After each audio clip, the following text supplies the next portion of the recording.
اور تکبر ایک ایسی چیز ہے جی دوست اور بزرگوں، لوگوں پر جب تکبر گھمنڈ آ جاتا ہے اس کو توبہ کی بھی توفیق نہیں ہوتی۔ ایک حدیث کے اندر آیا ہے اللہ تبارک و تعالی جنت قیامت کے دن نیک لوگوں کو جنت کے اندر ڈالے گا اور برے لوگوں کو جہنم کے اندر ڈالے گا،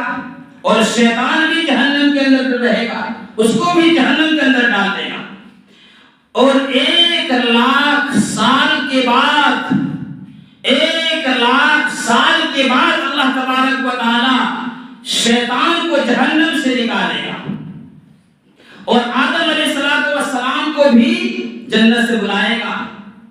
ایک طرف شیطان کو ابلیس کو کھڑا کرے گا، ایک طرف آدم علیہ السلام کو کھڑے گا،